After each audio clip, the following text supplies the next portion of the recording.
Buenos días.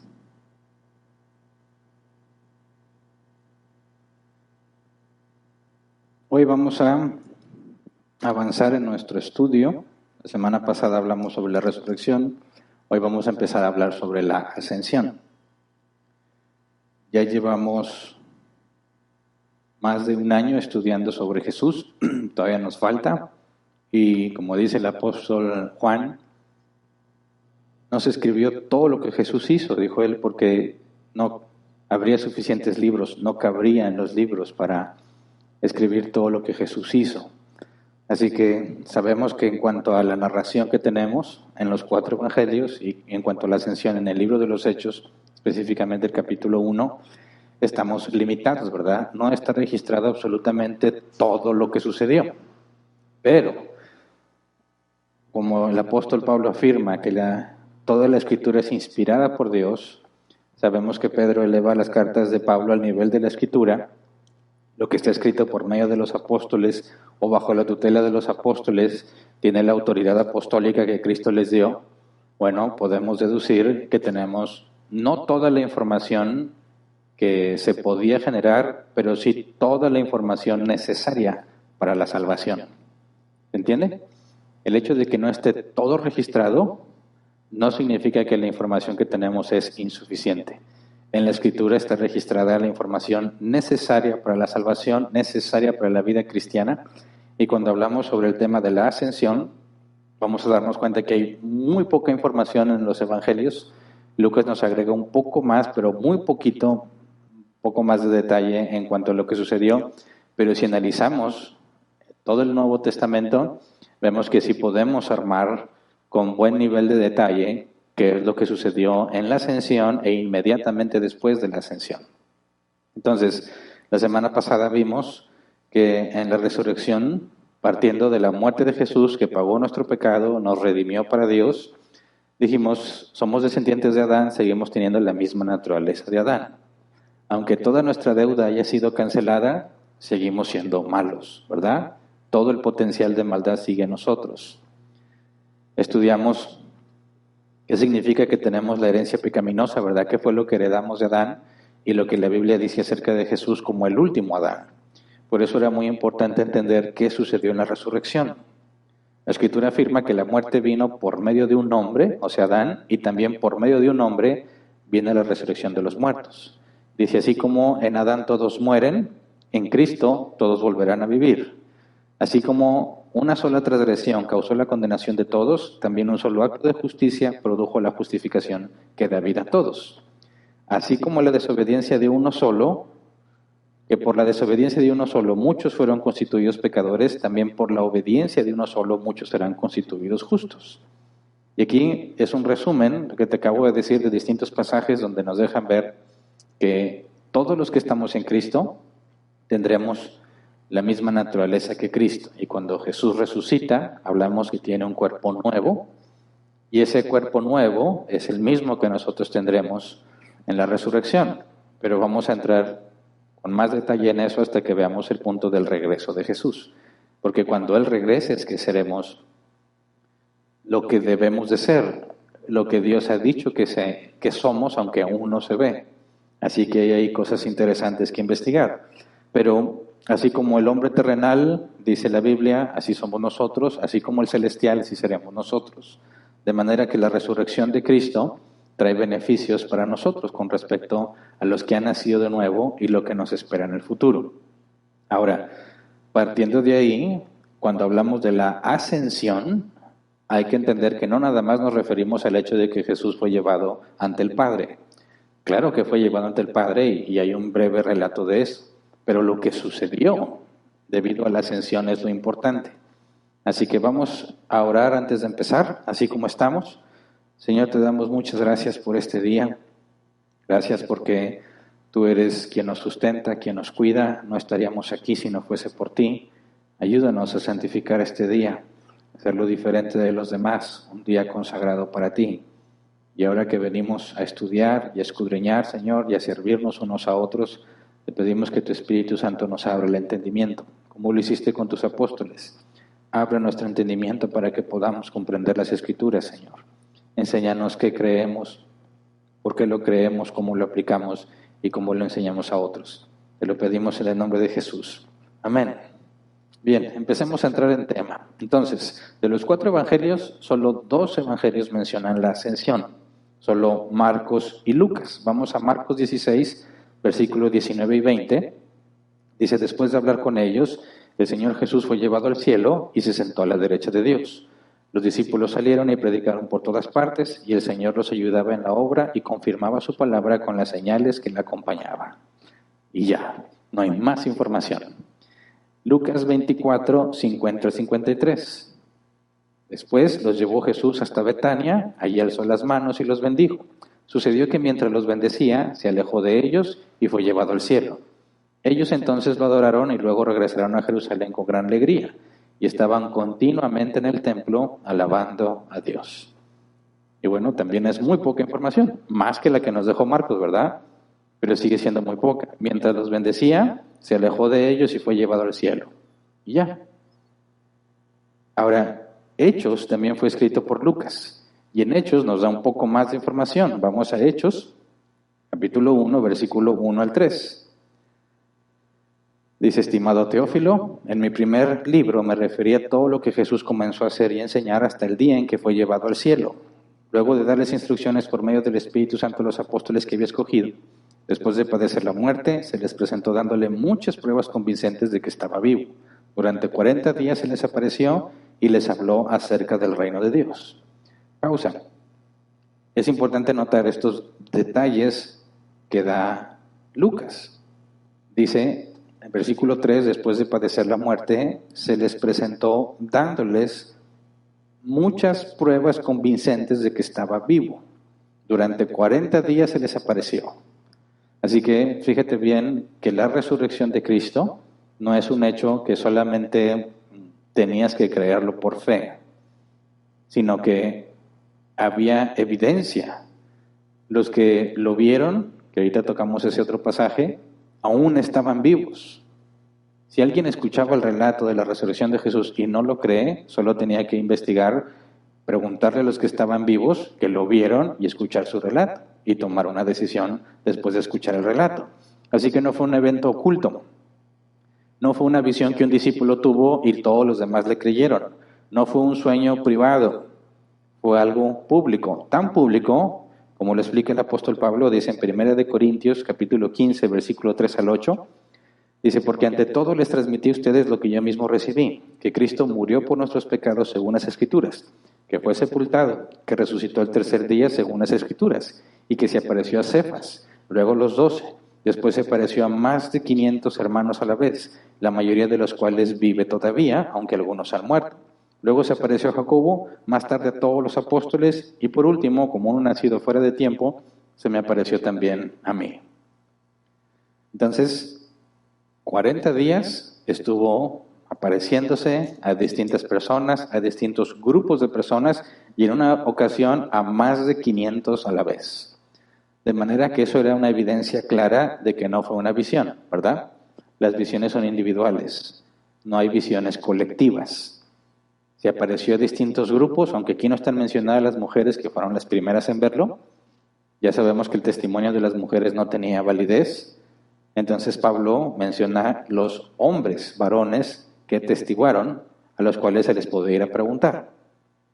Así que Lucas dice, hey, esto sucedió y hay evidencia y hay testigos.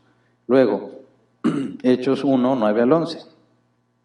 Sigue con el relato de los últimos momentos de Jesús en la tierra. Dice, habiendo dicho esto, mientras ellos lo miraban, fue llevado a las alturas hasta que una nube lo ocultó de su vista. Ellos se quedaron mirando fijamente al cielo mientras él se alejaba. De repente se les acercaron 2 hombres vestidos de blanco que les dijeron, Galileos, ¿qué hacen aquí mirando al cielo? Este mismo Jesús que ha sido llevado de entre ustedes al cielo vendrá otra vez de la misma manera que lo han visto irse. Entonces nos da más detalle. Estaba hablando con ellos lo estaban viendo y fue llevado a las alturas hasta que una nube lo ocultó de su vista. Podemos tratar de imaginarnos. No creo que haya sido un proceso así inmediato de que subió y ya no lo vieron, ¿verdad? Sino que tuvo que haber sido algo gradual. Tuvieron que haber visto que se va hasta que una nube lo cubre. Y después de ahí ya no sabemos si lo siguieron viendo o no. Sí dice que se quedaron viendo al cielo, ¿verdad? Pero una nube cubrió a Jesús y muy probablemente es la misma nube que vieron los israelitas. Vamos a Éxodo 40, versículo 34 al 38. Dice, en ese instante la nube cubrió la tienda de reunión y la gloria del Señor llenó el santuario. Moisés no podía entrar en la tienda de reunión porque la nube se había posado en ella y la gloria del Señor llenaba el santuario. Siempre que la nube se levantaba y se apartaba del santuario, los israelitas levantaban campamento y se ponían en marcha. Si la nube se levantaba, si la nube no se levantaba, ellos no se ponían en marcha. Durante todas las marchas de los israelitas, la nube del Señor reposaba sobre el santuario durante el día, pero durante la noche había fuego en la nube a la vista de todo el pueblo de Israel. ¿Qué era esta nube? Estaba asociada con la presencia de Dios, que en hebreo es Shekinah. Era la presencia de Dios. Si la nube estaba en el tabernáculo, nadie podía entrar. ¿Por qué? Porque cualquiera que se acercara a la presencia de Dios moría. ¿Por qué se moría? Porque Dios es justo y ellos son pecadores y la paga del pecado es la muerte. Por eso ningún ser humano descendiente de Adán con naturaleza pecaminosa podía acercarse ante el juez justo, porque al ser justo les aplicaría la pena que merecen, les quitaría la vida. Entonces, esa misma nube, muy probablemente, porque la Biblia no lo afirma, esa es la nube que cubrió a Jesús y ya no lo vieron. La presencia visible que los israelitas vieron probablemente es quien tomó a Jesús y ya se lo llevó. Esto hay que entender porque algunos piensan, o hace muchos años se pensaba, que tú podías subir, salir de la atmósfera, ir al espacio exterior y seguir subiendo y llegarías al cielo. Bueno, algunos pensaban que fuera del planeta estaba el cielo.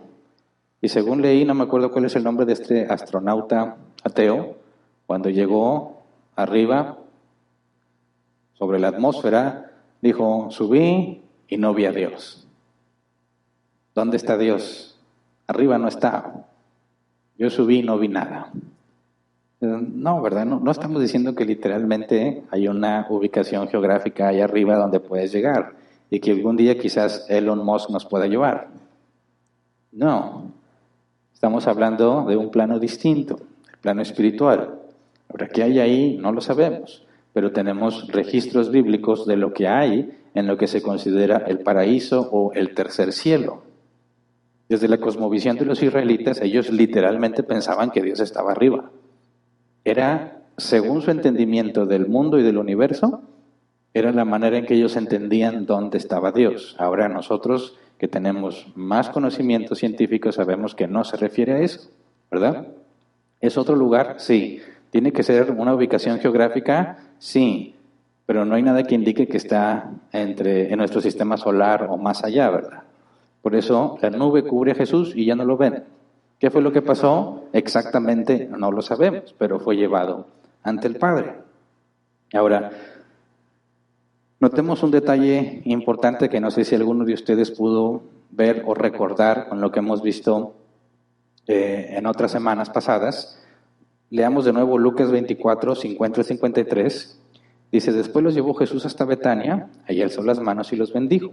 Sucedió que mientras los bendecía, se dejó de ellos y fue llevado al cielo. Ellos entonces lo adoraron y luego regresaron a Jerusalén con gran alegría. Con gran alegría, ese es el punto. Hubo un cambio en los discípulos, porque cuando Jesús les dijo que Él se iba a ir y que volvería al Padre, se pusieron muy tristes. Y justo en el momento en el que Jesús los deja, ahora están muy alegres. ¿Qué fue lo que pasó? Si vamos a Juan 16, 5 al 6, palabras de Jesús, dice, ahora vuelvo al que me envió, pero ninguno de ustedes me pregunta, ¿a dónde vas? Al contrario, como les he dicho estas cosas, se han entristecido mucho.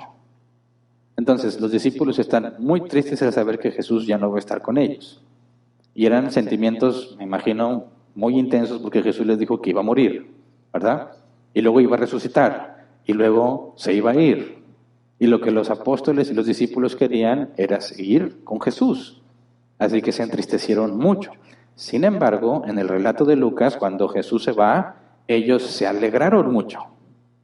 Es bueno, necesariamente hubo un cambio, ¿verdad? ¿Qué fue lo que pasó?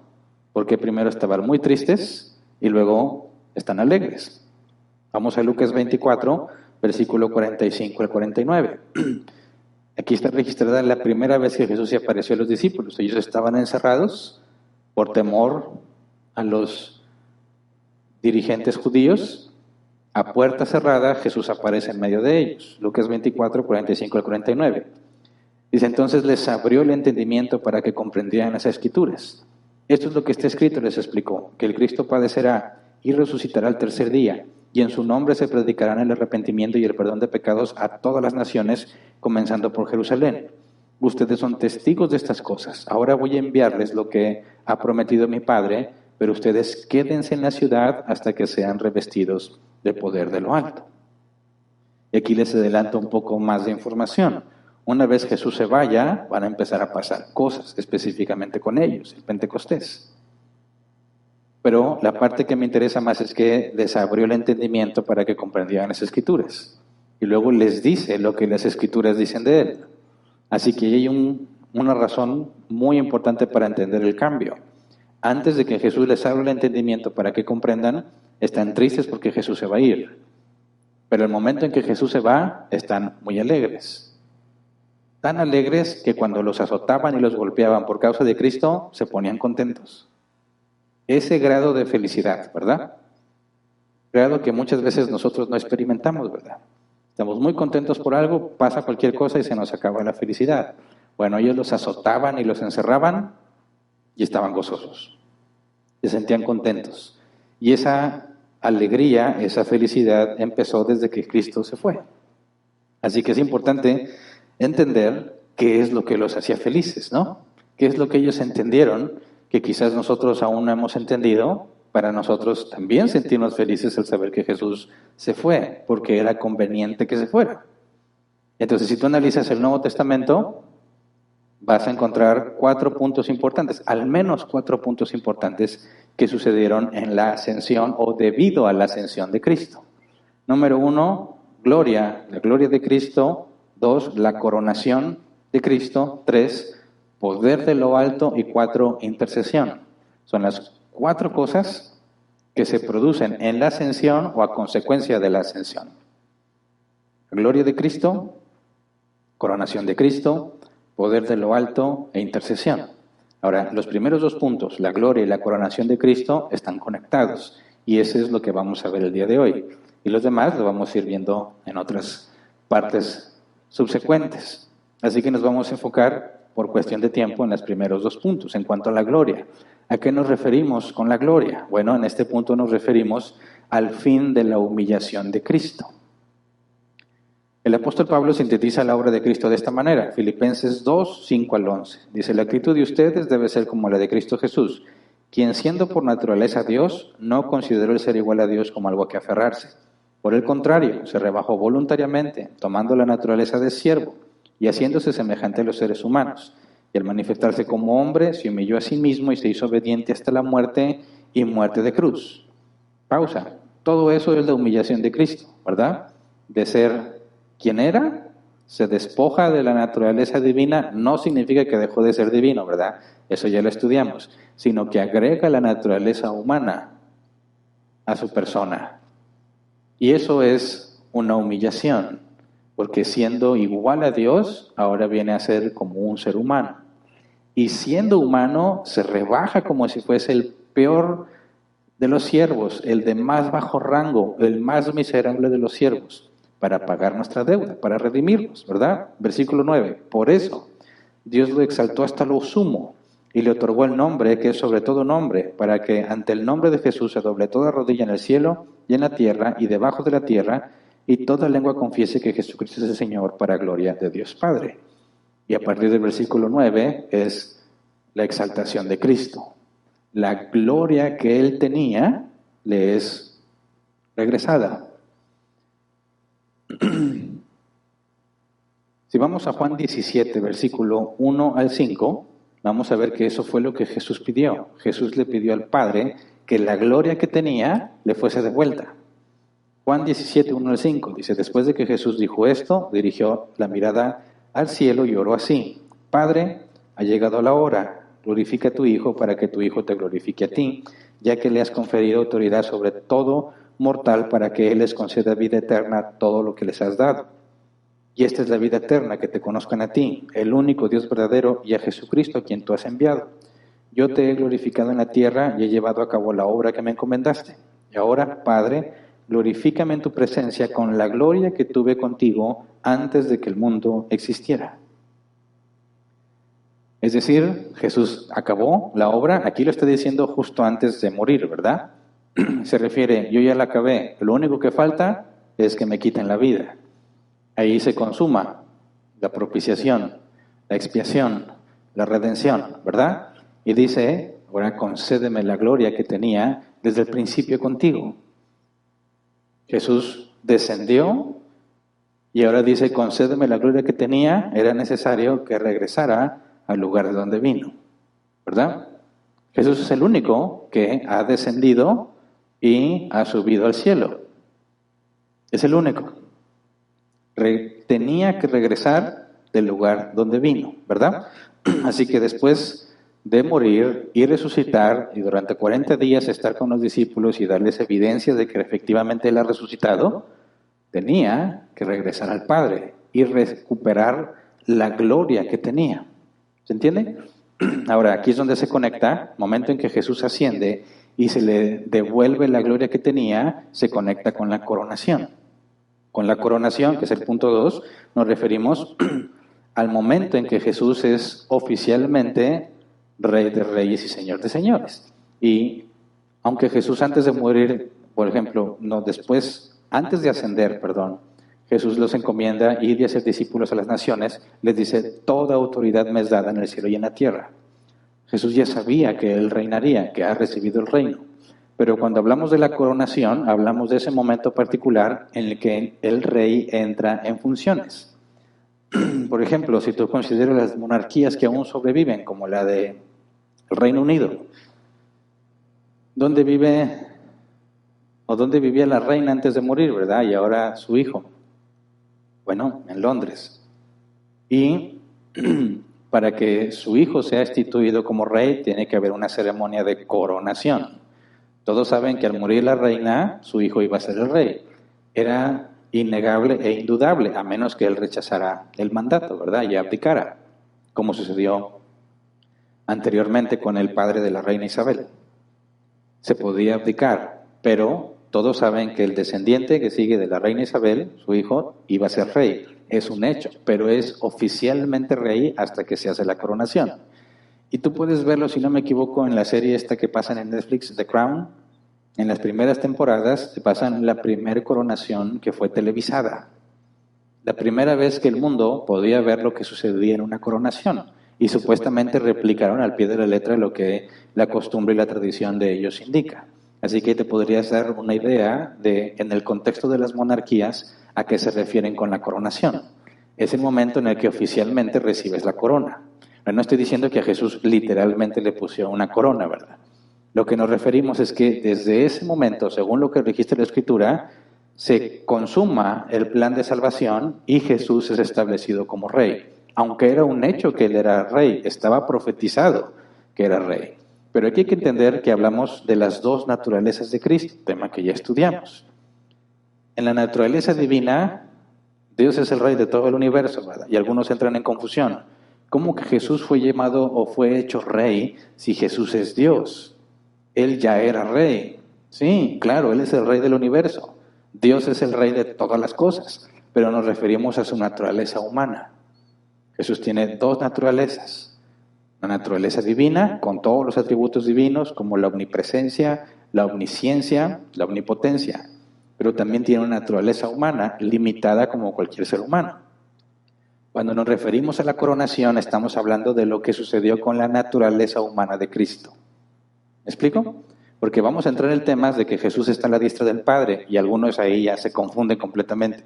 ¿Cómo puede estar Dios en el trono y también en su diestra, verdad? Si Él es omnipresente. Bueno, estamos hablando de la naturaleza humana de Cristo. Y con respecto a la coronación, podemos armar una secuencia no necesariamente temporal, pero una secuencia lógica de lo que sucedió cuando Jesús asciende y después de que ascendió, para entender lo que es la coronación. Recordemos primero lo que vimos en Mateo 26, 63 al 65, cuando Jesús le responde a Caifás, al sumo sacerdote, ante todo el Sanedrín, que estaban buscando alguna ocasión para acusarlo de muerte. Caifás dice, versículo 63, mas Jesús callaba. Entonces el sumo sacerdote le dijo, te conjuro por el Dios viviente que nos digas si tú eres el Cristo, el Hijo de Dios. Jesús le dijo, tú lo has dicho, y además os digo que desde ahora veréis al Hijo del Hombre sentado a la diestra del poder de Dios y viniendo en las nubes del cielo. Entonces el sumo sacerdote rasgó sus vestiduras diciendo, ha blasfemado. ¿Qué más necesidad tenemos de testigos? He aquí ahora mismo habéis oído su blasfemia. Jesús aquí está haciendo referencia a la visión de Daniel y utiliza la visión de Daniel para decir que Él es el que aparece en esa visión. Vamos a Daniel 7, versículo 13 al 14, Reina Valera 60, se me olvidó decirles que el pasado era Reina Valera 60. Reina Valera 60, Daniel 7, 13 al 14, dice, miraba yo en la visión de la noche, y aquí que con las nubes del cielo venía uno como un hijo de hombre, que vino hasta el anciano de días, y le hicieron acercarse delante de él, y le fue dado dominio, gloria y reino, para que todos los pueblos, naciones y lenguas le sirvieran. Su dominio es dominio eterno, que nunca pasará, y su reino uno, que no será destruido. Esta es la visión de Daniel, y Daniel no pudo comprender bien de qué se trataba. Y Jesús dice, yo soy ese hijo de hombre que está mencionado en la visión de Daniel.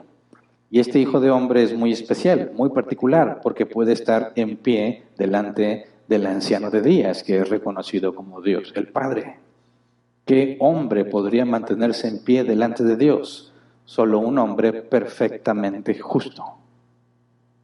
¿Por qué perdía la vida cualquiera que se acercara a Dios? Por su pecado. Alguno pensaría, ¿y si yo le digo a Dios, perdóname por todos mis pecados, y ya se acercaba? No, porque Dios es justo, ¿verdad? Solo los que han nacido de nuevo, a los que se les ha dado la justicia de Cristo, pueden acercarse ante el Padre. ¿Por qué? Porque su deuda ya fue perdonada y fuimos regenerados. Pero cualquier ser humano en los tiempos de Moisés y los israelitas que se acercara, aún los animales, moría. Por la santidad de Dios, la perfección de su justicia. Ahora tienes a uno, hijo de hombre, que viene en las nubes, que se acerca al anciano de días y no le pasa nada. Y no solo no le pasa nada, sino que le fue dado dominio, gloria y reino para reinar sobre todas las personas. ¿Qué clase de hombre es ese? Jesús dice, yo soy ese hombre. Y Caifás deduce, este es un blasfemo. Porque el único hombre que podría acercarse a Dios de esa manera y reinar sobre todas las cosas tendría que ser un Dios. Y ese era el misterio sobre este hombre en la visión, sobre el Mesías, que haría cosas que solo Dios puede hacer. Ahora, aquí es importante, este hijo de hombre que es llevado ante el anciano de días y recibe el reino, es la naturaleza humana de Cristo. ¿Ok?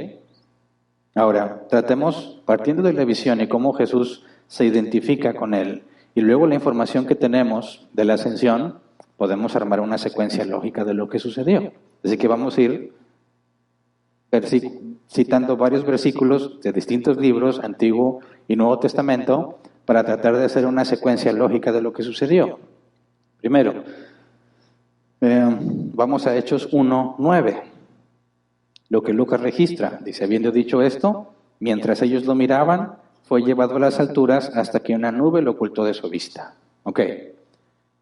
¿Qué pasó después? ¿Podemos saberlo? Sí, uniendo ciertos versículos que describen lo que sucedió. Pero el momento en el que Jesús es llevado y la presencia de Dios, el Shekinah, se lleva la naturaleza humana de Jesús para presentarlo ante el Padre, si lees Apocalipsis y la visión que tiene Juan, describe el momento en el que Jesús se presenta ante el Padre y redime a toda la tierra. Vamos a Apocalipsis 5, versículo 1 al 5. Apocalipsis 5, 1 al 5, dice, en la mano derecha del que estaba sentado en el trono, vi un rollo escrito por ambos lados y sellado con 7 sellos. También vi un ángel poderoso que proclamaba a gran voz, ¿quién es digno de romper los sellos y de abrir el rollo? Pero ni en el cielo, ni en la tierra, ni debajo de la tierra hubo nadie capaz de abrirlo ni de examinar su contenido. Y lloraba yo mucho, porque no se había encontrado a nadie que fuera digno de abrir el rollo ni de examinar su contenido. Uno de los ancianos me dijo, deja de llorar, pues ya el león de la tribu de Judá, la raíz de David, ha vencido. Él sí puede abrir el rollo y sus 7 sellos. Esta es la visión de Juan. A partir del capítulo 4 se le dice, sube acá y te mostraré las cosas que han de suceder después de estas. Y Juan describe lo que ve en el cielo, ¿verdad? Un trono, y en el trono sentado un anciano de días, ¿verdad? Y todos los seres que están cerca de él lo adoran. Él es Dios. Y Dios tiene un rollo en la mano derecha. Y pregunta a un ángel, ¿quién es digno de acercarse, tomar el rollo y abrirlo? Ahora, para nosotros puede sonar muy extraño, porque habla de rollos, ¿verdad? Pero los que estuvimos estudiando juntos Levítico, los miércoles, aprendimos sobre las leyes de redención de la tierra, cuál era el procedimiento y lo que la cultura en aquel entonces hacía para que un redentor, ¿se acuerdan que ya estudiamos eso algunas semanas? Para que un redentor pudiera recuperar la tierra de alguien que le había perdido. Cuando un israelita se empobrecía, podía verse la necesidad de vender su tierra, pero realmente no la vendía porque Dios había dicho que cada tierra permanecería en su tribu. Así que había ciertas reglas para que la tierra regresara. Cada 70 años, por ley de Dios, las tierras regresaban a su tribu original, a sus dueños originales. Si no estaban vivos, pues a sus descendientes. Pero si faltaba mucho para eso y te empobrecías y tenías que vender tu tierra, un familiar tuyo cercano tenía la responsabilidad de redimirte, de pagar el precio de la deuda y que tú recuperaras la tierra. Si tú examinas, por ejemplo, en Jeremías, se relata cuál era el proceso para redimir la tierra. Y la parte de un rollo, que era la manera en que ellos, o el medio en el que ellos podían registrar una lista de propiedades, objetos o atributos de lo que se estaba dejando en esa tierra, se tenía que especificar y se hacían 2 copias y se sellaba. Y el único que podía abrir la copia original, porque se hacían 2 copias, uno para que se certificara lo que hay ahí y la original para asegurar que nunca faltara nada, que la copia pública no fuese alterada. La original, que solo el dueño o el redentor podía abrir, contenía la lista exhaustiva de las cosas que corresponden a la tierra.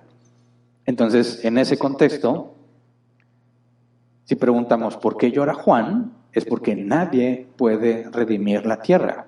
Se pregunta, el ángel a gran voz pregunta, ¿quién es digno? Y no hay nadie. Y Juan llora porque entonces la tierra no podrá ser redimida, porque Adán la perdió, ¿verdad? Para que Adán recupere lo que Dios le había dado en un principio, tiene que haber un familiar de Adán, un redentor que pueda pagar esa deuda. Entonces, tenemos en Apocalipsis este contexto. Se pregunta, ¿quién es digno de tomar el rollo y desatar los sellos? Ahora vamos a Daniel 7:13, de nuevo, en Reina Valera 60. Dice, miraba yo en la visión de la noche, y aquí con las nubes del cielo venía uno, como un hijo de hombre, que vino hasta el anciano de días y le hicieron acercarse delante de él. Fíjate cómo se empieza a conectar el relato, ¿verdad? Jesús es levantado, la presencia se lo lleva. En el cielo preguntan, ¿quién es digno de desatar? ¿Quién es digno de redimir la tierra, de redimir la humanidad? Y luego dice Daniel, yo vi que un hijo de hombre en las nubes del cielo venía y se acercaba hasta el anciano de días. Jesús es llevado en una nube y luego dice Daniel, yo vi que alguien se acercaba en las nubes y era presentado delante del anciano de días. Ahora vamos a Hebreos 9, versículo 11 al 12. Dice Cristo, por el contrario, al presentarse como sumo sacerdote de los bienes definitivos en el tabernáculo más excelente y perfecto, no hecho por manos humanas, es decir, que no es de esta creación, entró una sola vez y para siempre en el lugar santísimo. No lo hizo con sangre de machos cabríos y becerros, sino con su propia sangre, logrando así un rescate eterno. Un poco de contexto, ¿a qué se refiere con el tabernáculo más excelente y perfecto? Recordemos que cuando Dios ordenó a Moisés que construyera el tabernáculo, le mostró un modelo que tenía que seguir. ¿Cómo se lo mostró? No lo sabemos. Pero a la hora de que Dios le dice a Moisés, vas a hacer un tabernáculo, lo vas a hacer como este que está aquí. Y le permite de alguna manera ver un tabernáculo y Moisés tenía que replicarlo. El tabernáculo estaba compuesto de 3 secciones. El atrio, donde todo israelita podía acceder. El lugar santo, donde solo los sacerdotes podían acceder o ingresar. Y el lugar santísimo, donde solo el sumo sacerdote una vez al año podía entrar. Entonces, el tabernáculo es el lugar donde mora Dios. Y dice el autor de la carta a los Hebreos que Jesús entró a donde mora Dios. Y fue llevado, dice Daniel, hasta donde está el anciano de días. Si tú piensas el tabernáculo y ahí está Dios, ¿en qué sección está Dios? ¿En el atrio? No. ¿En el lugar santo? No. En el lugar santísimo. ¿Verdad? Y se acuerdan que estudiamos lo que era el Yom Kippur, el día del perdón, y cómo es que se hacía expiación y propiciación. Bueno, para que el sacrificio fuese efectivo, tenías que llevar la sangre del sacrificio hasta el lugar santísimo. O sea, hasta delante del Padre, en el lugar en el que el Padre mora. Ahora, eso es lo que dice el autor de la carta a los Hebreos, que Jesús fue al tabernáculo, y no con sangre de animales, sino con su propia sangre, ¿verdad? Y al estar hablando de este sacrificio de expiación y propiciación, que es el que se hace una vez al año según la ley de Moisés, está hablando que Jesús entró hasta la misma presencia del Padre, hasta el lugar santísimo, el original, ¿verdad? El que Moisés usó como referencia para construir el de aquí en la tierra. Ahí se conecta con lo que la visión de Daniel dice. Hebreos 9:24, en efecto, Cristo no entró en un santuario hecho por manos humanas, simple copia del verdadero santuario, sino en el cielo mismo para presentarse ahora ante Dios en favor nuestro. Entonces, en Apocalipsis dice, ¿quién puede tomar el rollo de la mano del Padre? Daniel dice, yo vi que un hijo de hombre lo llevaron ante el Padre. El autor de la carta a los Hebreos dice, Jesús, cuando ascendió, fue al tabernáculo, hasta la presencia del Padre, y ahí están conectados todo lo que estamos leyendo, ¿verdad? Apocalipsis 5, versículos 6 al 10. Entonces vi, en medio de los 4 seres vivientes y del trono y los ancianos, a un cordero que estaba de pie y parecía haber sido sacrificado. Tenía 7 cuernos y 7 ojos, que son los 7 espíritus de Dios enviados por toda la tierra. Se acercó y recibió el rollo de la mano derecha del que estaba sentado en el trono. Cuando lo tomó, los 4 seres vivientes y los 24 ancianos se postraron delante del Cordero. Cada uno tenía un arpa y copas de oro llenas de incienso, que son las oraciones del pueblo de Dios. Y entonaban este nuevo cántico: digno eres de recibir el rollo escrito y de romper sus sellos, porque fuiste sacrificado. Y con tu sangre compraste para Dios gente de toda raza, lengua, pueblo y nación. De ellos hiciste un reino, los hiciste sacerdotes al servicio de nuestro Dios, y reinarán sobre la tierra. Entonces, aquí tenemos lo que sucede, ¿verdad? Entró al tabernáculo ante Dios, no con sangre de animales, sino con su propia sangre.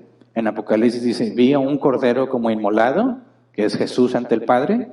¿Qué sucedió después? Se acercó y tomó el rollo de la mano del Padre. Es decir, está cumpliendo con la ley del Redentor. Él es digno de estar ante el Padre. ¿Por qué? Porque aunque fue tratado como pecador, nunca pecó. Y dice, es digno de desatar sus sellos. O sea, Él es el que puede tomar posesión de la tierra, entregársela al dueño original. Por eso dice que de los de la tierra, de ellos hiciste un reino, los hiciste sacerdotes al servicio de nuestro Dios y reinarán sobre la tierra. Ese reinado lo perdió Adán y por medio de Jesús lo está regresando como nuestro Redentor, ¿verdad? Pero Jesús mismo es un ser humano, ¿verdad? Le corresponde a él el reino también. Entonces, no es que en calidad, en su naturaleza divina lo hiciera, sino como un ser humano. Ahora, Hebreos 1, 3 al 4. Dice, el Hijo es el resplandor de la gloria de Dios, la fiel imagen de lo que Él es y el que sostiene todas las cosas con su palabra poderosa. Después de llevar a cabo la purificación de los pecados, se sentó a la derecha de la majestad en las alturas. Así llegó a ser superior a los ángeles en la misma medida que el nombre que ha heredado supera en excelencia al de ellos. O sea, Cristo, cuando tú ves al hombre, que también tiene naturaleza divina, Él es hombre, pero al mismo tiempo quien sostiene todas las cosas con su palabra poderosa. Un hombre no puede hacer eso, pero Jesús no es solo un hombre, ¿verdad? Es Dios, es el Dios hombre, no un Dios minimizado ni un hombre exaltado, sino en su naturaleza divina es Dios, en su naturaleza humana es hombre. Por eso decimos que es Dios hombre. Al mismo tiempo sostiene todas las cosas con su poder y al mismo tiempo está en una zona física, en un lugar geográficamente limitado, ¿verdad? Puede estar ante el Padre y recibir el reino. Y cuando dice, así llegó a ser superior a los ángeles, en la misma medida en que el nombre que ha heredado supera en excelencia el de ellos, por supuesto que se refiere a la naturaleza humana de Cristo, ¿verdad? Entonces, siendo humano, ha sido puesto como rey sobre todas las cosas. En su naturaleza divina ya es rey. En su naturaleza humana obtiene el máximo rango concedido a algo creado. Estar a la diestra de Dios. ¿Qué significa estar a la diestra del rey? Eres su mano derecha, el hombre de absoluta confianza, el segundo al mando. Entonces Dios en su naturaleza divina reina sobre todas las cosas y Jesús en su naturaleza humana es el segundo al mando. No hay nadie con más autoridad que Él excepto Dios. Jesús no le rinde cuentas a ningún ser humano, a ninguna cosa creada. Le rinde cuentas directamente a Dios, al Padre. Ahora vamos a Apocalipsis 5, versículo 11 al 14. Luego miré y oí la voz de muchos ángeles que estaban alrededor del trono, de los seres vivientes y de los ancianos. El número de ellos era millares de millares y millones de millones. Cantaban con todas sus fuerzas: digno es el Cordero que ha sido sacrificado de recibir el poder, la riqueza y la sabiduría, la fortaleza, la honra, la gloria y la alabanza.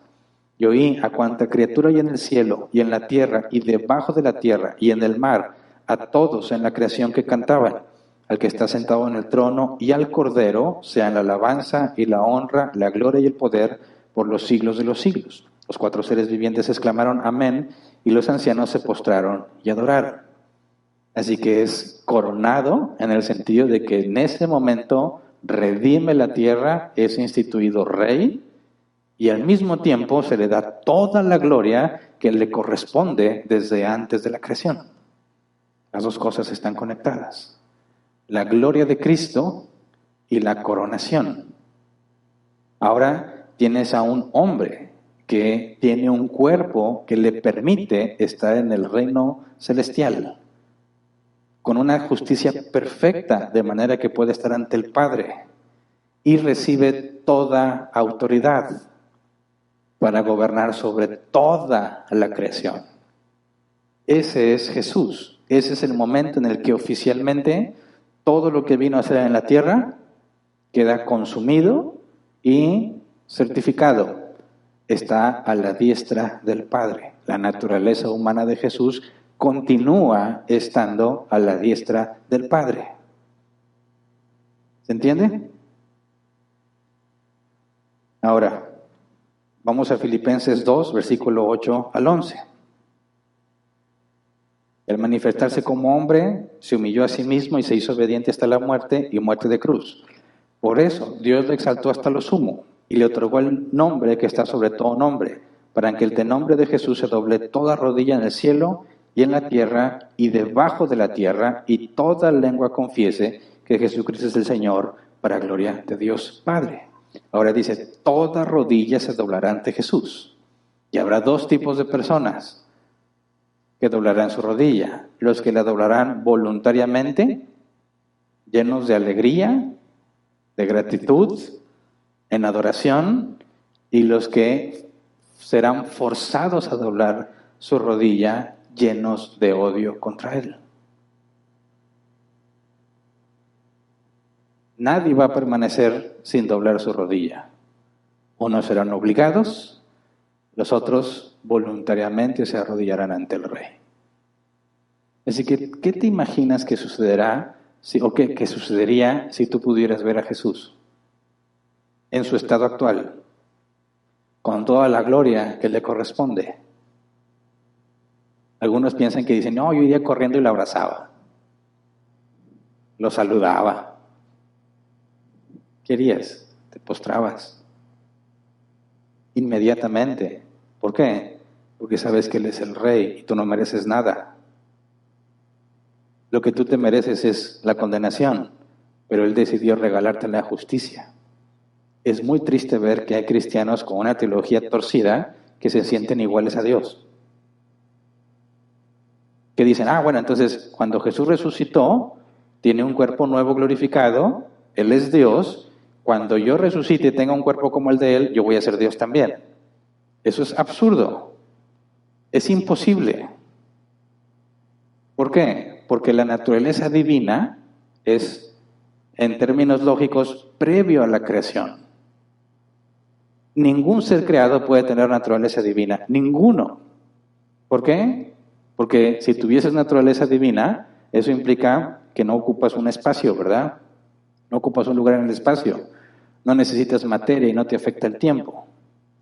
¿Cómo sabemos eso? Porque Dios, cuando creó el universo, creó el espacio, la materia y el tiempo. De manera que Dios no le afecta el tiempo, ni requiere un espacio, ni tiene materia. Pero todo ser creado requiere ocupar un lugar en el espacio, materia, y le afecta el tiempo. De manera que cuando Jesús resucita y tiene un cuerpo nuevo, y dice la Biblia que seremos como Él, es absurdo pensar que te vas a convertir en Dios, o en una especie de semidios.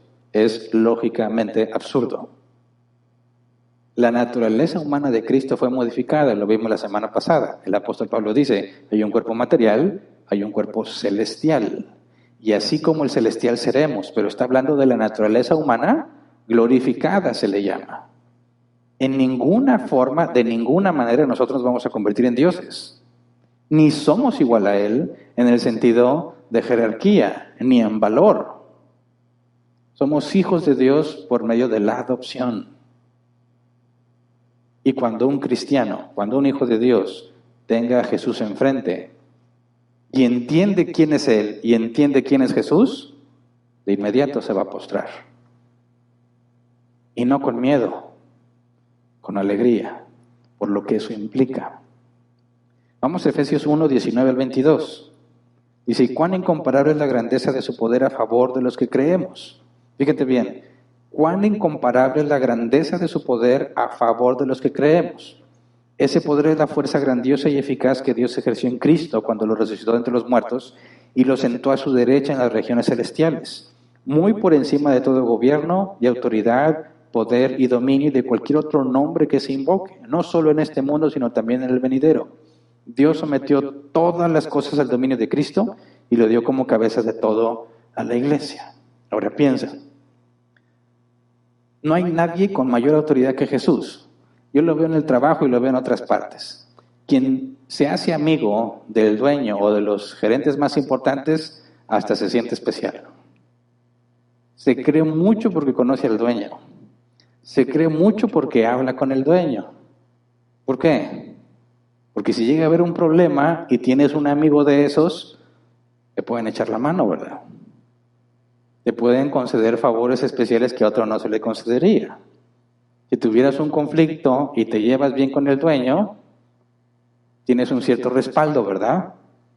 Que si has quedado bien con el dueño y te ven un problema, él te puede decir, no te preocupes, dale chance y asunto arreglado. Y nadie se va a poder oponer porque ya lo dijo el dueño, ¿verdad? Yo conozco personas que incluso se sienten especiales porque tienen un primo que es importante. Y yo creo que a lo mejor todos cuando éramos niños queríamos tener algún familiar importante. Yo me acuerdo que cuando me decían, no, que mi papá es esto, mi papá es esto, y que mi tío, y yo no tenía nadie a que presumir, y ojalá yo tuviera alguien rico en la familia, o algún político, no tengo nada, no hay nada que yo pueda presumir, y me sentí inferior. Los que me presumían tampoco eran nada, pero tenían un familiar que era importante, ¿verdad? Yo no tenía nadie. Cuando alguien hacía algo bueno, dice, yo tengo un tío que tiene carro, Y con eso me podía apantallar a unos cuantos.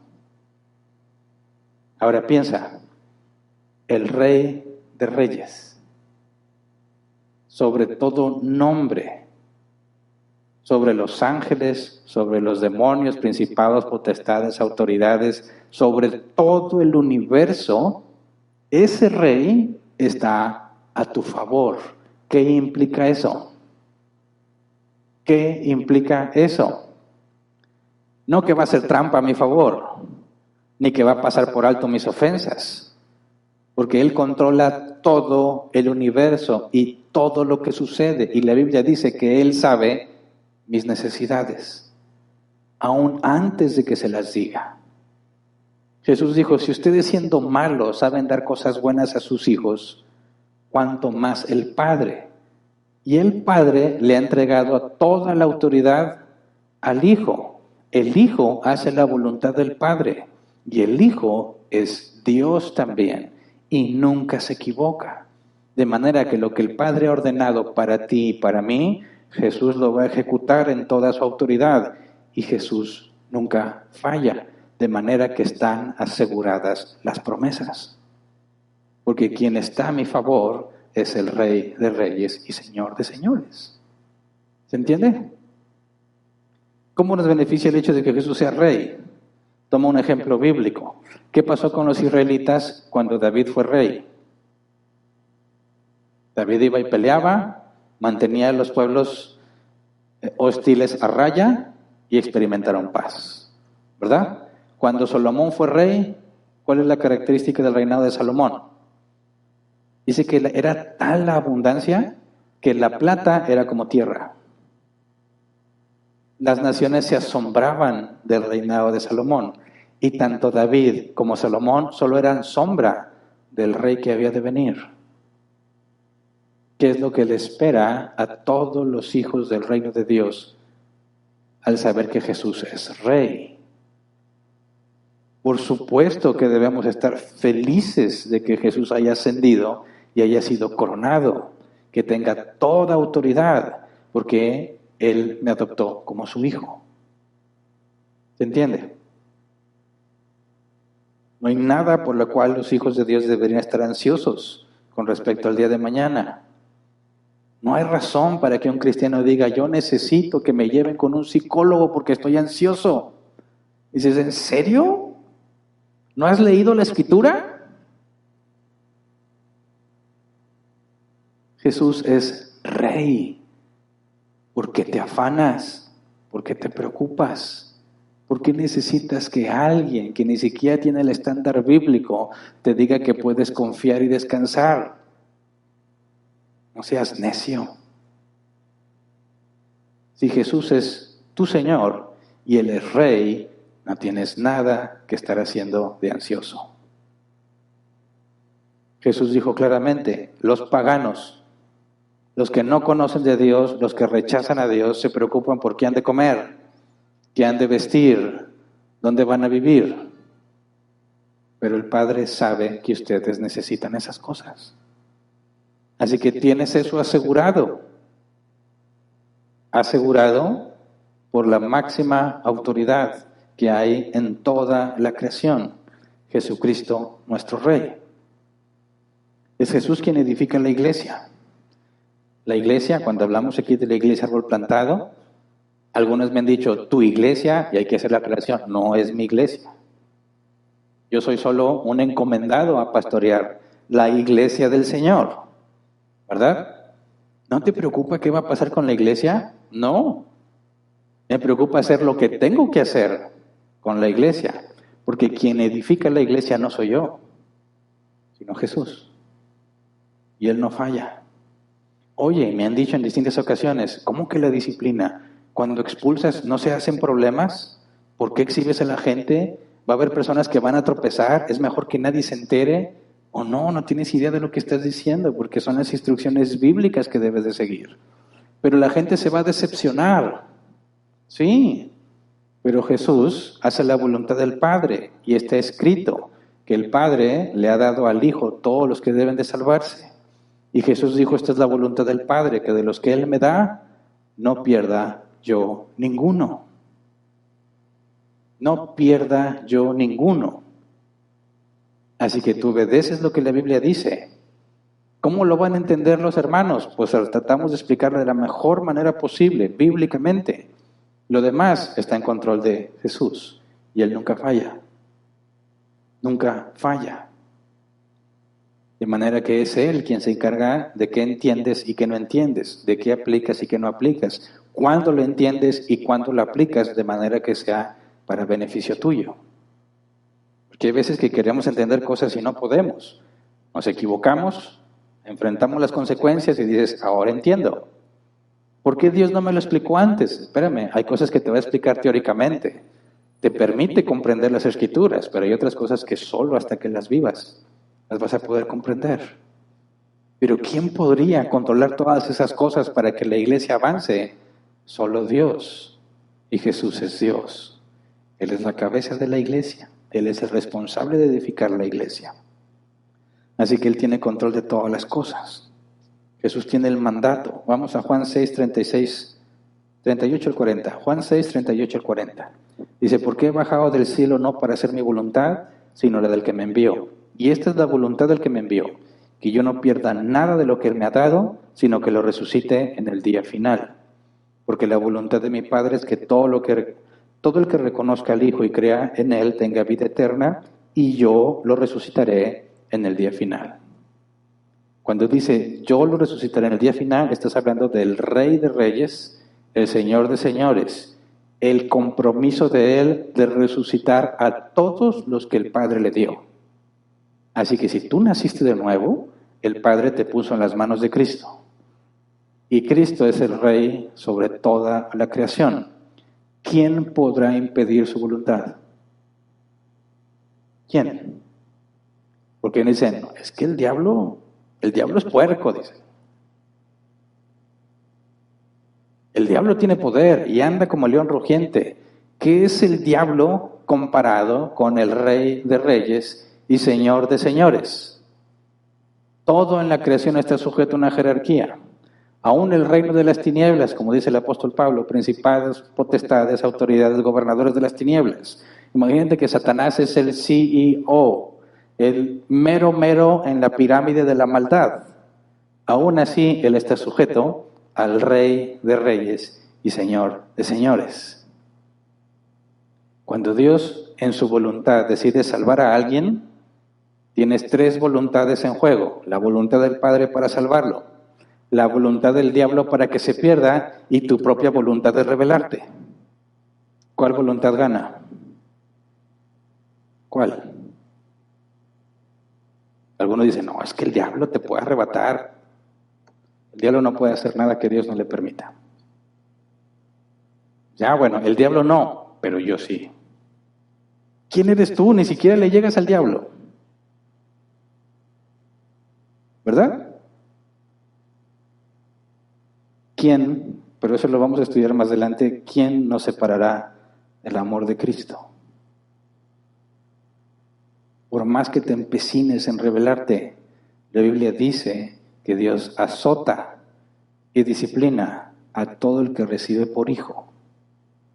Así que ni siquiera tú podrías decir, yo ya no quiero saber nada. Si eres hijo de Dios y partiendo del atributo de sabiduría, ser sabio, la sabiduría es saber cómo, ¿verdad? Cuando la Biblia dice que Dios es sabio, es que Él sabe cómo hacer las cosas. Él sabe qué tan necio eres porque Él te formó, ¿verdad? Conoce todo de ti. Así que cuando Dios te disciplina, Dios no intenta. Dios no prueba, te disciplina. Y te conoce tan bien que sabe perfectamente lo que te debe de pasar para que se te quite eso de andar de rebelde. ¿Verdad? Hasta en eso puedo confiar en Dios. Y cuando me rebelo y no tengo ganas de seguir adelante y me siento cansado, me siento exhausto, me siento agotado, Dios no me va a dejar y no me va a entregar a mis deseos. ¿Por qué? Porque Él hace la voluntad del Padre. Y dice la Escritura que los que conoció de antemano los predestinó para ser hechos a imagen de su Hijo. Así que es imposible. Como dijo Jesús, nadie podrá arrebatarlos de las manos de mi Padre. Y también Jesús dice, nadie podrá arrebatarlas de mi mano. ¿De qué está hablando? Del Padre y del segundo al mando. No hay poder alguno que pueda estorbar la voluntad de Dios. Ahora piensa, el Rey, sobre toda la creación, el dueño de todo lo que hay, que posee todo el dinero que te puedas imaginar, todas las riquezas que puedes imaginar. Y dices, ¿por qué no me manda un poquito de perdido? Estoy necesitando tal cantidad. Si me la mandara, mi vida sería mucho más fácil. ¿Qué le cuesta a él? Es como quitarle un pelo a un gato. Tiene muchos. ¿Qué le cuesta? Por supuesto que no le cuesta nada, pero Dios no ha ordenado que seas feliz, sino que crezcas a la imagen de su Hijo. Y somos tan necios y tan duros de cabeza que si Dios te diera todo el dinero que quieres tener, te perdías. Te envaneces. He conocido cristianos que piensan que son tan buenos en los negocios que por eso les va bien. Bueno, sigue por ese camino y la disciplina de Dios llegará. Así dijo Job. ¿Y cómo le fue a Job? Lo perdió todo. ¿Para qué? Para que se diera cuenta que no lo tenía por su justicia. Aunque era muy recto en lo que hacía, no era por eso. Era la misericordia de Dios. Y en eso confiamos, en que Él te sostiene. No importa tu pasado, si tú te esfuerzas en amar a Dios, y Jesús dijo, el que me ama obedece mis mandamientos. Si tú mueres a lo que sabes que está mal y te esfuerzas por hacer lo que está bien, la Biblia dice que Él es fiel y justo para perdonarnos. Y tenemos esta doctrina que se llama la perseverancia de los santos. Y algunos se confunden porque piensan que entonces yo, si soy un santo, yo persevero. No, los santos van a perseverar porque es Dios quien los levanta cada vez que caen. Cada vez que te rebelas, cada vez que te equivocas, es el Padre que te levanta, a veces te azota primero y te dice, síguele. Dice la Escritura, Él pone tanto el querer como el hacer según su soberana voluntad. Imagínate que el Rey de Reyes está con los ojos puestos en ti, al pendiente de cada cosa que haces y dejas de hacer, organizando todo para que cada vez más te parezcas a Jesús. Por eso, en la ascensión, entender cómo Jesús recupera la gloria que tenía y es que es coronado Rey, es uno, porque nos faltan todavía dos. Esas dos cosas unidas es uno de los motivos por los cuales los discípulos, después de que ver que Jesús asciende, regresan alegres.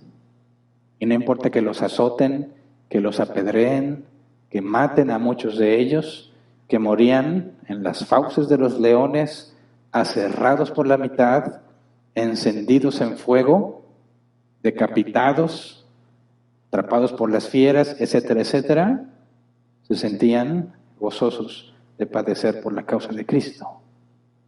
¿Por qué? Porque saben quién es el Rey. Por eso grábate muy bien eso. Nosotros aquí nos desesperamos porque nos quedamos con poco dinero. Nos desesperamos porque la situación está crítica, por la inflación. ¿Qué harías si te echan al Coliseo para que los leones te coman? ¿Cómo te pondrías? ¿Serías una vergüenza? ¿Negarías a Jesús? ¿Estarías totalmente acobardado? ¿O serías como uno de esos cristianos que se paraban al centro y esperaban a ser devorados? Se podían librar de eso si tan solo negaban a Jesús. Ninguno de esos castigos fue obligado. Siempre tuvieron la opción, niega a Jesús y te libres de esto. No, Jesús es Dios y entonces morían. ¿Cómo ahora tenemos cristianos ansiosos? ¿Qué pasó? ¿Qué les pasa a los cristianos? Sí, todos tenemos días en los que dices, esto está difícil. Por eso acudimos a la Escritura. para recordarnos a nosotros mismos quién es Jesús y qué es lo que nos ha prometido Dios. Y entonces seguimos avanzando. Así que hasta aquí nos vamos a quedar. Vamos a ponernos de pie y vamos a orar. Nos faltan 2 puntos: el poder de lo alto y la intercesión. Otros 2 beneficios fundamentales e importantes para la vida de todo cristiano, para la vida en la iglesia. Pero espero que con lo que hemos aprendido hoy, enfrentes la vida de una manera diferente. El mundo se angustia, el mundo se preocupa por el mañana. ¿Qué voy a comer? ¿Qué voy a vestir? ¿Dónde voy a vivir? Sí, eso es el mundo. Pero los hijos de Dios no tienen por qué angustiarse por esas cosas. Y a lo mejor te quedas sin trabajo. Entiendo. Pero tienes como tu Señor, el que posee todo en el universo. ¿Cuál es el problema? Es que hay gente que me quiere dañar. Tienes al Rey del universo a tu favor. ¿Cuál es el problema? Hay gente que me quiere hacer brujería. Ay. Nada podrán hacerte ni el mismo Satanás en persona si Dios no lo permite. ¿Cuál es el problema? Es que se van a burlar de mí. ¿En serio eso te preocupa? Se van a burlar de ti. Con mucha atención, Jesús dijo: quien me niegue delante de los hombres, yo lo negaré delante de mi Padre. Tienes que tomar una decisión.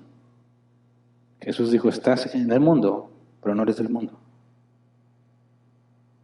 Y Jesús dijo en su oración sacerdotal: Padre, no te pido que los quites del mundo, sino que los guardes del maligno. Tenemos la orden, el mandato de ser luz en las tinieblas. Luz en las tinieblas. Por lo tanto, estarás entre tinieblas para que seas luz. Gente angustiada porque tiene problemas. Nunca se van a acabar los problemas en este cuerpo. Nunca. Siempre van a llegar, siempre, a días más, días menos, pero nunca van a desaparecer los problemas. Enfócate en lo que Jesús dijo: primeramente el reino de Dios y su justicia. Todo lo demás vendrá por añadidura. Y cuando el mundo está ansioso y está desesperado y no haya qué hacer, deberían voltear a ver a los cristianos. ¿Por qué? Porque el cristiano, a pesar de que está en el mismo problema, puede estar en una situación peor económicamente o una situación peor de salud, permanece firme haciendo lo correcto, confiando en su Señor. Y entonces se vuelve luz en las tinieblas. ¿Cómo es que tú estás tan tranquilo? No estoy tan tranquilo, pero confío en el que me llamó. De eso se trata, perseverar. Pablo dice que debemos padecer como soldados de Jesucristo. Así que no te desvíes del enfoque que debe tener la vida cristiana. No estamos aquí para acomodarnos, no estamos aquí para ser felices. Sí, hay días buenos y hay días malos. Nuestro propósito aquí en la tierra es predicar el Evangelio, hacer discípulos, usar nuestros dones al servicio de los demás. Morir a nosotros mismos, vivir para Cristo, edificarnos unos a otros, escucharnos unos a otros, llevar las cargas los unos de los otros. Ahí está el enfoque de la vida cristiana. Enfóquete en eso, todo lo demás viene por añadidura. El Rey de Reyes está a nuestro favor, por eso podemos confiar. Así que vamos a orar. Señor, gracias por tu palabra. Porque muchas veces nos desviamos, ponemos en evidencia que no escudriñamos, ponemos en evidencia la negligencia, de descuidar nuestra vida espiritual, de descuidar nuestros momentos de oración. Entonces somos presas de la ansiedad, del temor, de las preocupaciones de esta vida. Perdónanos, Señor, porque debemos ser embajadores tuyos, embajadores del reino de los cielos, representantes del reino de los cielos. Ayúdanos a ser coherentes y congruentes en lo que decimos y en lo que hacemos. En lo que ha llegado, Señor, a nuestra mente, a nuestro entendimiento sobre quién eres tú, que se vuelva tangible en nuestra vida, que vivamos de acuerdo a lo que sabemos. Cuando vengan los días malos, Señor, ayúdanos a descansar en ti, a perseverar. Tú pones el querer como el hacer, dice tu palabra. A confiar, porque tú eres digno de confianza. Si tú has, Señor, recibido el reino y tú me has elegido para salvación, estoy seguro en tus manos. Ayúdame, Padre, a decir como decía el apóstol Pablo, sé estar en escasez y sé estar en abundancia. Ayúdame, Señor, a ser agradecido cuando tengo y a no ser un malagradecido cuando no tengo. Ayúdame, Padre, a esperar en ti cuando las cosas aún no me llegan. Ayúdame a no olvidarme de ti cuando ya las tengo. Es tan fácil, Señor, que me desvíe, es tan fácil que nos desviemos. No nos entregues a nuestros pensamientos. No nos dejes hacer lo que nosotros queremos hacer. Más bien, Señor, cumple tu voluntad en nosotros y por medio de nosotros para bendecir a los demás. Ayúdanos, Señor, a poner la vista en las cosas tuyas, como Jesús nos enseñó, las cosas en el reino de los cielos, tesoros en el reino de los cielos. Que de lo que aquí tenemos, Señor, no nos llevaremos nada. Ayúdanos, Padre, a entender que somos soldados de Jesucristo, que estamos llamados a hacer luz en las tinieblas. Ayúdanos a confiar y a esperar que en ese proceso, Señor, seamos luz para los demás. Danos, Señor, la capacidad que necesitamos para continuar, para poder demostrar, Señor, que no somos del mundo, aunque estamos en el mundo. Que nuestra forma de hablar, nuestra forma de comportarnos sea una evidencia clara, innegable, de que somos tuyos, Señor. Ayúdanos a no olvidar, como dice el salmista, bendice, alma mía, Jehová, y no olvides ninguno de sus beneficios. Ayúdanos, Padre, a estar recordándonos a nosotros mismos el Evangelio, las buenas nuevas. Ayúdanos, Padre, en nuestra mente, en nuestros deseos, en nuestra voluntad, que esté enfocada en ti, Señor, sometida a ti, sujeta a tu voluntad, para que tu nombre sea glorificado, Señor. Gracias por todo lo que nos das, en el nombre de Jesús. Amén. Pueden sentarse. Pasemos a la sección de preguntas, si es que las hay.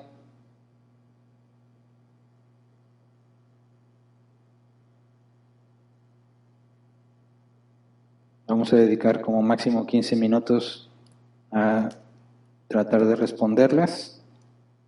Si una pregunta no tiene nada que ver con el tema, la pasamos al final. Y el tiempo empieza a correr cuando empiezo a leer, ¿verdad? Dice la primera pregunta de Sergio Navarro. Buen día, pastor. El relato de un tabernáculo celestial y que Jesús entró al lugar santísimo después de su ascensión, ¿crees que es literal? Y si así es, ¿para qué servirá un atrio y un lugar santo en el cielo cuando ya no existe el problema del pecado y se habite con Dios mismo? Gracias. Mira, con respecto a tu pregunta, la idea del tabernáculo tiene sentido hasta antes de la renovación de todas las cosas, ¿verdad? Porque sabemos por el libro de Job que Satanás también se presenta ante Dios, ¿verdad? Y que en Apocalipsis, capítulo 12, hay ángeles de dragón y ángeles de Dios, de los que están con Satanás y los que están con Dios. Y hablar del lugar donde Dios mora en términos espirituales, ¿verdad? Porque también los ángeles y los seres celestiales tienen un cuerpo, aunque es celestial. Ahí tiene sentido entender lo que es el tabernáculo y el lugar donde Dios mora. Pero una vez que se cumpla lo que Apocalipsis especifica, cuando venga la renovación de todas cosas y luego la nueva creación, la nueva Jerusalén, ahí se dice literalmente, ya no hay templo, porque ya no es necesario el templo, ¿verdad?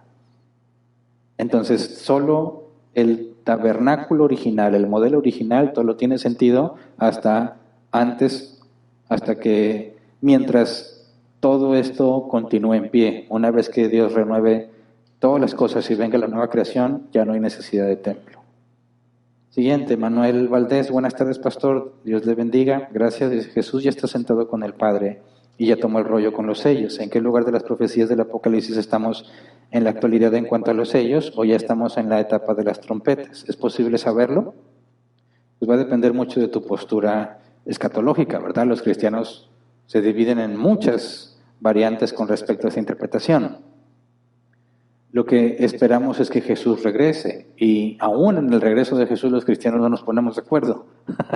¿Cómo va a ser? Si existe esto de que la iglesia será arrebatada, como lo dice Apocalipsis 12, cuando pone la mujer cuyo hijo mayor es arrebatado, como dice el apóstol Pablo, habla del arrebatamiento. Algunos piensan que cuando Jesús regrese, en ese momento será el arrebatamiento, pero no nos iremos con él, sino que regresaremos. En mi postura, yo creo que el arrebatamiento que menciona la Escritura es antes de la segunda venida de Cristo. Y tratar de ubicarte en Apocalipsis, pues está complicado.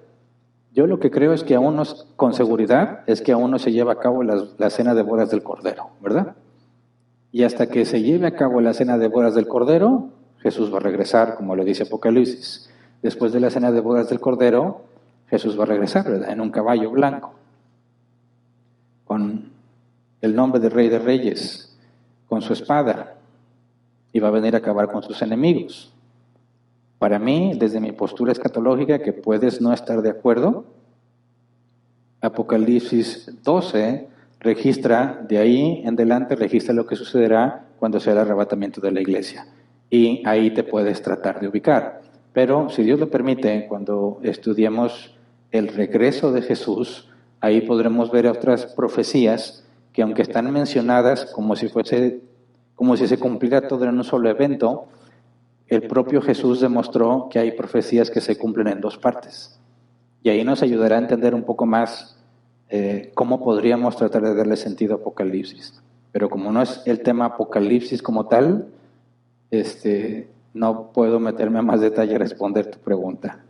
Siguiente, Daniel Cermeño. Buen día, pastor. ¿Cómo era Jesús corporalmente antes de la fundación del mundo? Haciendo referencia al texto, ahora pues, Padre, glorifícame tú al lado tuyo con aquella gloria que tuve contigo antes de que el mundo fuese. Bueno, no puedes hablar de Jesús corporalmente porque no existía nada antes de la creación, ¿verdad? Cuando hablas de corporalmente, estás hablando de materia, de cualquier tipo de materia, en un lugar en el espacio, ¿verdad? Sujeta al tiempo. Y eso no tiene sentido en la eternidad. Antes de la creación no hay tiempo, ni materia, ni espacio. Es incomprensible para nosotros. Y no podemos ni siquiera decir antes de la creación en un sentido cronológico porque no había tiempo para poder decir antes. Cuando decimos antes, lo decimos en términos lógicos. Lógicamente tuvo que haber un antes de la creación, pero cronológicamente es imposible hablar de un antes porque no existía el tiempo. Por eso hablar de la eternidad es incomprensible para nosotros. Escuché una descripción. La eternidad la podemos imaginar así. A ver si puedes imaginártela. La eternidad es el pasado, presente y futuro juntos en un mismo instante. ¿Hace sentido? A mí me dejan las mismas. No puedo entender cómo el pasado, el presente y el futuro están unidos en un mismo instante. No lo puedo comprender. Porque el hecho de ponerme a pensar ya requiere tiempo, ¿verdad? Está el momento en que no sé, el momento en que pienso, ya se requiere tiempo. ¿Cómo puedes vivir si no hay tiempo? No es inteligible para los seres humanos. Entonces, ¿qué había antes? Bueno, no lo sabemos, pero no puede ser materia, ni había espacio, ni había tiempo, porque eso empezó con el universo. Así que bueno, tu pregunta creo que mientras estemos aquí no hay respuesta. Siguiente. Adasa Ramírez, buenos días, pastor. Tengo una pregunta. En la resurrección, ¿nuestros cuerpos tendrán sangre? Porque en la sangre está en la vida, como lo dice Levítico 17:11. Buena pregunta, no lo sabemos. Y surge la interrogación porque Jesús dijo, cuando se apareció a ellos, dijo, miren, aquí están las marcas, ¿verdad? Y la herida en el costado. Y no sé a qué se refiere, si se veía el hoyo, aunque dicen que no fue aquí, sino aquí, porque si no, no podría sostener el cuerpo del que era crucificado. No sé si se refiere a una cicatriz, si se refiere a la marca, había sangre, se veía ya la costrita, no lo sé. No entiendo las reglas del cuerpo espiritual, no están especificadas en la Biblia. ¿Seguirá siendo el mismo mecanismo? Vemos que Jesús tenía hambre y comió. ¿Podríamos pensar entonces que ciertos mecanismos siguen vigentes, aunque sin defecto? Y si no hay defecto, ¿irías al baño? Porque vas al baño porque no todo lo que comiste te sirvió, ¿verdad? Pero si ya estás en un estado de perfección, habrá cosas que comas y no te sirvan. Son demasiadas interrogantes que la Biblia no responde. ¿Sudarás? ¿Te dará calor? ¿Te dará frío? No hay forma de saberlo. Espero que cuando estemos allá todo sea claro.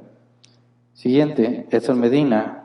¿Podríamos decir que la gloria y coronación de Jesús sucede en una dimensión atemporal? ¿O cómo explicamos que la redención que Jesús ofrece es efectiva para perdonar pecados previos a la encarnación de Jesús? Mira, no puede ser atemporal porque toda criatura está sujeta al tiempo, ¿verdad? Si no estuvieran sujetos al tiempo serían eternos, serían divinos. El único divino es Dios. De manera que desde que el universo comienza a existir, todos están sujetos al tiempo. Ahora, en lo mejor de la ciencia que tenemos, sabemos que la percepción del tiempo es relativa, ¿verdad? Y varía en nuestro universo material. Sabemos que la cantidad de masa que tengas afecta o distorsiona el plano temporal y tú puedes percibir el tiempo como más rápido o más lento. En el plano celestial, quién sabe, pero siguen sujetos al tiempo, que si no serían eternos, ¿verdad? Ahora, dices, ¿cómo explicamos que la redención que Jesús ofrece es efectiva para perdonar pecados previos a la encarnación de Jesús? Bueno, eso no tiene nada que ver con el tiempo, sino con la liquidación de la deuda total, ¿verdad? Porque los pecados de Adán, ¿cómo fueron perdonados? En Cristo Jesús. La deuda ahí estaba, aunque literalmente no había sido pagada. Ya estaba arreglado, ¿verdad? Ordenado que la deuda de Abraham sería saldada con el sacrificio de Jesús. Entonces podrías explicarlo así, que Dios tenía una especie de cuenta donde pone todos los pecados de Abraham, por ejemplo, y que cuando Jesús paga la deuda, se salda. Pasa por alto los pecados para no darles justicia sino hasta cierto tiempo de todos los hombres, pero de los hombres que ha decidido salvar. Cuando Jesús salda la deuda, entonces el saldo que tenía pendiente queda eliminado. De manera que no es necesario tener alguna perspectiva distinta en cuanto al tiempo, ¿verdad? Y la línea del tiempo. Simplemente que ahí está tu deuda y en cuanto Jesús paga, tu deuda es saldada. Por eso el juicio del gran trono blanco es al final. Todos van a ser juzgados al final. Todos aquellos que no recibieron la justicia de Cristo van a ser juzgados según sus obras, de manera que todo lo que ellos hicieron también está ahí pendiente de liquidar, ¿verdad? Y cuando llegue el juicio, se saldará. Siguiente, Brian Zúñiga. Buenas tardes, Pastor Hernán. En el último estudio de Apocalipsis que estuve, recuerdo que concluimos que después del capítulo 4 eran cosas futuras, basado en que Jesús le dijo al apóstol Juan que escribiera las cosas que fueron, que son y que han de ser. Pero en esta enseñanza ya no comprendí cómo armonizamos cronológicamente. ¿Me podría ayudar a entender cómo entenderlo, incluyendo los hechos del versículo 5? Gracias de antemano. No sé, creo que es capítulo 5, ¿verdad? Bueno, recuerda que Juan entra en un contexto de lo que va a suceder después y lo primero que se deja en claro es el momento en que Jesús va a ejecutar sus juicios, ¿verdad? Cada uno de los sellos que rompe del rollo son juicios sobre la tierra. Entonces, el hecho de que se le muestren las cosas que han de suceder y el contexto en el cual parte Juan de que Jesús redime la tierra, eso está en conexión directa con la ascensión y con lo que dice la carta a los Hebreos, ¿verdad? Ya está sentado a la diestra del Padre. Pero a partir de ahí, de que tome el rollo y desate los sellos, es cuando vemos que esos juicios contra la tierra, de lo que se describe como la gran tribulación, que no ha habido ni habrá, eso es lo que no se ha cumplido, ¿verdad? Entonces, el hecho de que tenga el contexto de cómo Jesús redime la tierra y cómo va a ejecutar sus juicios, es lo que indica que ahí, en ese periodo de tiempo, desde que Jesús toma el rollo y ejecuta sus juicios, son las cosas que van a pasar, pero parte de un contexto, ¿verdad? No es nada más que todo lo que está narrado ahí es absolutamente del futuro. Todas las cosas que se narran que Jesús va a hacer están en el futuro, pero empieza con un contexto. Esa es la manera en que lo comprendo. El contexto de por qué la gran tribulación y los juicios de Dios van a llegar a la tierra es cuando Jesús desata los sellos. Siguiente, Dylan Jauregui. ¿Qué premisa se utiliza para llegar a la conclusión de que la nube en la que Jesús fue llevado al cielo es la misma que se menciona en los relatos del Antiguo Testamento? ¿Que desapareció? Que desapareció de la vista, ¿verdad? El hecho de que suba y una nube lo cubre y ya no lo ven, es lo que me hace pensar que algo sobrenatural pasó. Ahora, Jesús va a ser recibido por el Padre, ¿verdad? Dijo que subía al Padre. Esa sería la manera en la que el Padre lo recibe, ¿verdad? La presencia de Dios tomando la naturaleza humana de Cristo y llevándolo al plano espiritual. Pero hasta ahí, ¿verdad? Yo hablo de una posibilidad, no tendría forma de justificar bíblicamente que eso sucedió. ¿Le brinqué alguna? Ok, sorry. Aquí está.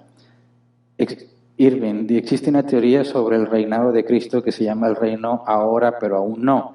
¿Estarías de acuerdo en que en un sentido Jesús ya está reinando, pero en otro sentido no, por el cumplimiento del futuro reino milenial? ¿Sí?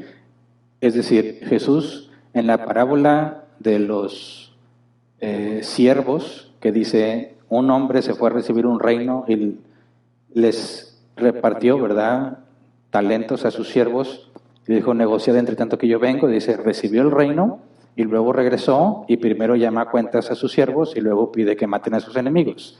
Me parece que esa es la manera en que yo entiendo cómo es que Jesús asciende, recibe el reino, es oficialmente el rey, ya está reinando, pero no ha venido a tomar posesión de la tierra. En cuanto regrese a tomar posesión de la tierra, por esa parábola, tomándola como referencia, llama a cuentas a sus siervos y luego ejecuta sus juicios. Esa es la manera en la que yo le doy sentido a esos pasajes. Entonces, me parece que es correcto decir, sí, Jesús ya reina, pero como dijo el apóstol Juan, somos hijos de Dios, pero uno se manifiesta lo que hemos de ser. Entonces, Jesús está a la diestra del Padre, es un hecho, está reinando, pero el día y la hora en la que Él regrese para tomar posesión del reino, nadie lo sabe. Ese es el periodo indefinido que encuentro en la Escritura en cuanto a la coronación y venir a tomar posesión del reino que le corresponde. Espero que eso ayude a responder la pregunta. Y ahora sí continúo. Gris Rivas. Hola, Pastor Hernán, saludos desde Richmond. Pastor, puedo notar que usted ya en varias ocasiones dice que no es necesario ir por ayuda a un psicólogo que no tiene fundamentos bíblicos. ¿Por qué entonces Dios permitió esa carrera? Bueno, cuidado con esa forma de argumentar, ¿verdad? Porque ese mismo argumento yo lo he escuchado en los que consumen droga. Por ejemplo, la marihuana. Dicen, bueno, la marihuana viene de una planta que Dios creó y Dios permitió que se procese la marihuana porque no la voy a consumir. Digo, no es que no tiene sentido esa línea de argumentación. Acuérdate que estamos en un mundo corrupto, sujeto a la maldad, al sufrimiento, al pecado, a la enfermedad. El hecho de que haya maldad o que personas estén haciendo cosas contrarias a la voluntad de Dios, en ninguna manera significa que Dios lo aprueba. De hecho, en eso consiste el juicio final, que todas las obras que hiciste libremente van a ser juzgadas y vas a recibir el castigo que mereces. Entonces, tú puedes decir, bueno, están los mormones y son una organización muy grande, ¿verdad? Y porque Dios ha permitido que crezcan tanto, ¿significa que tienen la verdad? No. Hay, quizás un ejemplo más drástico, hay muchas personas satánicas, hechiceros, brujos, que creen que sí es válido sacrificar personas, o caníbales que se comen a otras personas, asesinos que piensan que en cierta manera pueden tener la libertad de asesinar a alguien. Hay tantas cosas que por medio de la maldad proliferan, que si usaras ese argumento dirías, bueno, si Dios lo permite, entonces lo puedo hacer. Por supuesto que no. La psicología, en un sentido, es útil para entender el comportamiento humano, pero cuando la psicología trata de resolver el problema del ser humano, es totalmente inútil. ¿Por qué? Porque el problema del ser humano es con Dios. El problema del ser humano es el pecado. Y se requiere estar a cuentas con Dios, se requiere humillarse y arrepentirse de su maldad. Y ese concepto jamás lo vas a escuchar en la psicología. Entonces la psicología trata de hacerte un mejor ser humano partiendo de que todos somos buenos y que el ambiente nos afecta. La Escritura enseña que todos somos malos y que no hay ni uno bueno. De manera que para que tú puedas avanzar en la vida, hay técnicas de motivación, de lo que tú quieras, de dominio propio, de prácticas, pero eso no resuelve el problema de la humanidad. El problema de la humanidad es con Dios. Y la única solución al problema de la humanidad es el Evangelio. Y jamás la psicología te va a llevar a Dios. Entonces yo no estoy satanizando la psicología. Tú puedes ser testigo de los beneficios que la psicología puede traer para comprender el comportamiento o encontrar actitudes que de antemano te lleven a detectar problemas. Y me parece útil y en muchos casos necesario. Pero cuando tú vas con un psicólogo, te dices cristiano y le dices, estoy angustiado por el día de mañana, eso se llama pecado. ¿Por qué? Porque la Biblia nos enseña que el temor no viene de Dios, que el perfecto amor echa fuera el temor. Y una de las cosas que Jesús más mandó mientras estuvo en la tierra es, no teman. De manera que cuando tú temes y en lugar de arrepentirte y pedirle perdón a Dios, vas con un psicólogo para que te ayude, estás haciéndolo mal. Si te consideras hijos de Dios y estás ansioso por el mañana, estás pecando. No te sometes a la voluntad de Cristo. Por eso es tan problemático y contradictorio que alguien que se diga cristiano, por problemas de ansiedad vaya al psicólogo. Está negando la propia Escritura. Y se acabó el tiempo, ¿verdad? Bueno, si le interesa a esta persona, Gris Rivas, hay un tema que dedicamos especialmente a hablar de la psicología, también en la serie de Fundamentos. Lo puedes buscar y ahí vas a encontrar muchas más referencias y argumentos de por qué un cristiano es incongruente cuando va al psicólogo a tratar ese tipo de problemas. Y ya, ¿verdad? Es todo, entonces, si Dios quiere, nos vemos la próxima reunión.